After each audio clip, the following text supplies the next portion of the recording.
Shalom ou bracha. Ce Shabbat est le Shabbat Parasha Shlach. La Parasha commence par les mots Shlach lecha, Anashim, Veyatur et Eretz Canaan, Asher ani noten livnei Israël. Envoie toi-même des hommes explorer le pays de Canaan que je donne aux enfants d'Israël. Rashi explique Shlach lecha, le Da'atra. Si tu veux, envoie. Car pour Hachem, il n'était pas nécessaire d'envoyer des explorateurs. Car je donnerai la terre aux enfants d'Israël. La conquête sera complètement miraculeuse. Ni d'ailleurs de prouver que la terre est bonne, car Hachem leur avait déjà dit, dans Shemot chapitre 3 verset 17, « A'ale etrem me'oni Mitzrayim el eretz zavat chalav udvash » Je vous ferai monter de la souffrance de l'Égypte vers la terre où coule le lait et le miel. Moshe Rabbeinu envoie donc 12 anashim, et pas de meraglim, des espions. 12 princes naissés Israël, représentant respectivement les 12 tribus d'Israël, pour explorer ensemble toute la terre d'Israël. Rapporter que la terre est très bonne, exhiber ses produits, afin de réjouir les béné Israël et accroître leur désir d'y rentrer. Sur les 12 explorateurs, Tarim, 10 d'entre eux, tout en confirmant que la terre est bonne, vont décourager le peuple en affirmant que c'est une terre qui dévore ses habitants.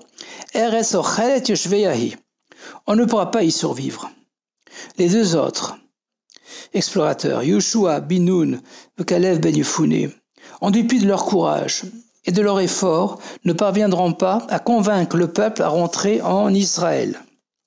On peut se demander comment ces 10 tzadikim, choisis par Moshe Rabbeinu lui-même, qui était au début kshérim, Otasha kshérim ayou, ont pu agir ainsi, causant leur propre mort et obligeant le peuple à errer 40 ans dans le désert.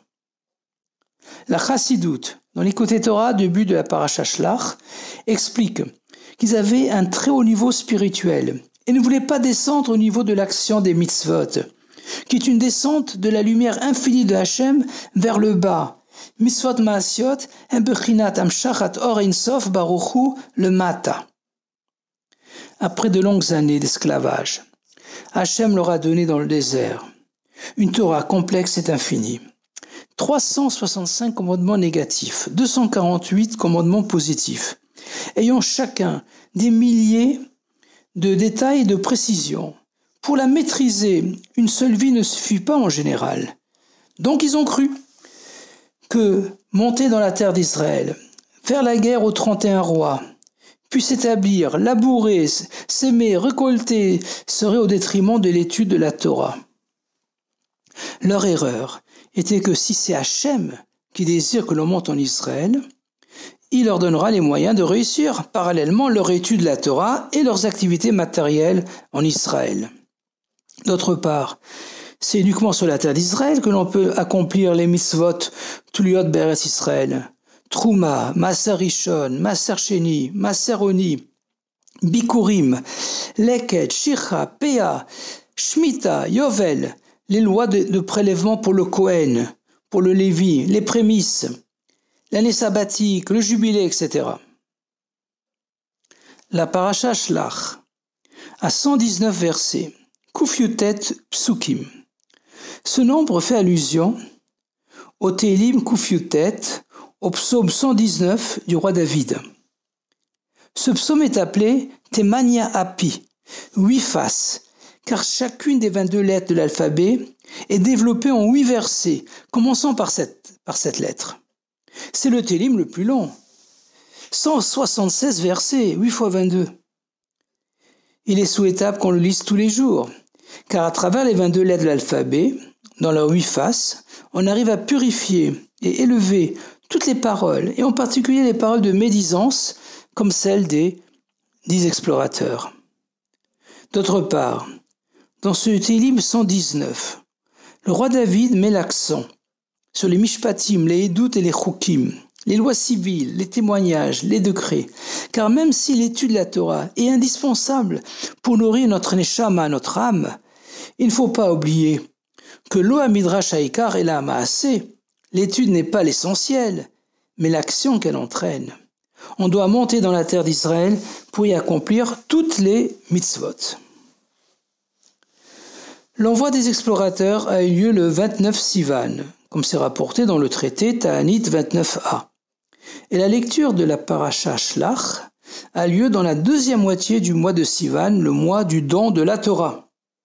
En effet, c'est avec la sagesse de la Torah que l'on peut conquérir et rentrer en Israël et réaliser le raffinement de soi-même et de sa part matérielle. Sikuch atzmo vechelko ba'olam. On sait aussi que c'est à Tisha B'Av, le jour de la destruction du premier et du deuxième temple, qu'a eu lieu la faute des explorateurs.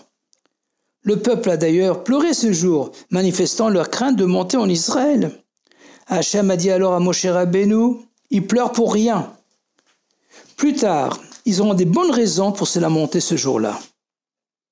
D'ailleurs, 119 est aussi la gematria, la valeur numérique du mot dim'a, qui signifie larme.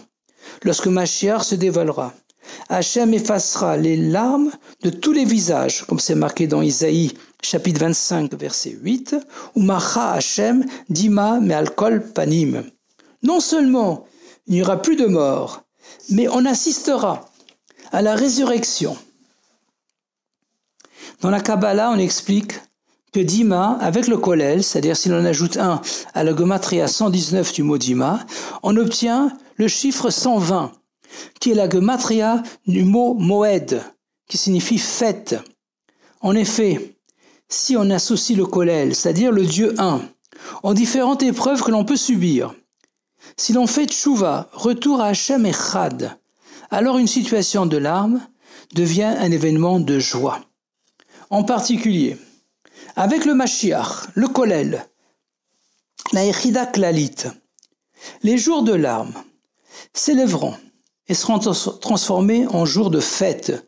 Les jours du 17 Tammuz et de Tisha B'Av, ainsi que tous les jours intermédiaires, les 3 semaines, seront transformés en joie et allégresse et deviendront nos plus grandes fêtes, comme il est écrit, V'yafachu hayamim ele, le Sasson ou le Simcha ou le Moadim Tovim, que se réalise immédiatement et concrètement l'annonce dans la paracha, ainsi qu'à la fin de l'Haftara, de notre entrée en Eretz Israël, la terre des 10 nations, que se partageront alors les 13 tribus, car la tribu de Lévi aura aussi une part dans la terre d'Israël.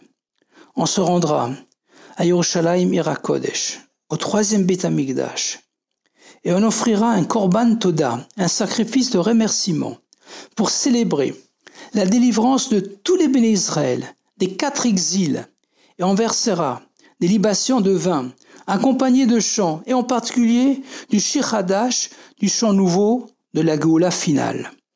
On étudiera la Torah Chadasha Meititetse, la Torah de Hachem dévoilée par le Mashiach, avec le dévoilement du Rebbe Melech HaMashiach Miad Mamash, Yechi Adonenu Moreinu V'Rabbe le Melech HaMashiach L'Envoed, Shabbat Shalom, Akut Shabbos.